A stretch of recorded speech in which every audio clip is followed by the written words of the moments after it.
there, this is the Griffin 88, and you're watching Side B, where we take a closer look at the relationship between Adventure Time characters Ice King and Marceline the Vampire Queen. Adventure Time's episode, Simon and Marcy, was created to answer questions posed by the previous season's episode, I Remember You, which revealed that the Ice King and Marceline had a relationship long ago. This episode nearly set the web on fire. Well, certain corners of it at least. And I have my own theories about the whole legacy of the man once called Simon. My theory, and I have some pretty good theories, not the weird ones you find in all sorts of corners of the web, is that the crown is like the one ring, and probably somehow linked to the Lich, and destined to be used for evil. Here's what you need to know about the Ice King before you go Googling. The Ice King used to be a man called Simon, and that's how Marceline the Vampire knows him. When the world was destroyed, Simon found Marceline and they traveled together for a while. It's unknown if Marceline used to be human as well, or if she was always a vampire and came into the world along with the rest of magic. She's only ever been seen as vampire, even if it's a little girl vampire. Simon was an artifact collector who came into the possession of a crown that let him control the element of ice. At first he didn't believe it, but obviously it worked. We see this in the episode Holly Jolly's Secrets, where Finn and Jake are watching the secret VHS tapes of the Ice King.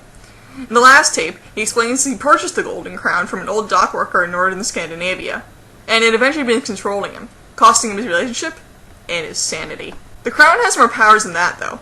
In I Remember You, Simon's writings reveal that the crown is keeping him alive, even after he's become the Ice King. The crown is what most likely kept him alive after the war, probably protecting him from radiation that would have likely killed a human.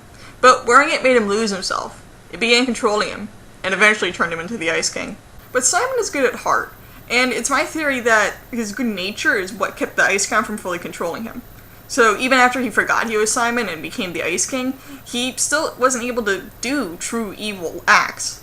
My theory is that Simon's in there somewhere, thwarting the crown's attempts. In Holly Jolly's Secrets, the Ice King's tapes reveal that he had a fiancée, Betty, who we can glean from one shot was a scientist. If you take that into account with the end of Simon and Marcy, you'll see the early formation of Princess Bubblegum, who is very science-oriented and the main target of the Ice King's affections. So there you have it, my favorite friendship in a nutshell. I'm the Griffin 88, and I'll see you next time on the B-Sides when we tackle the meaning behind Cowboy Bebop. Da-da, da-da, da-da, da-da, da-da, da-da, da-da, da-da, da-da.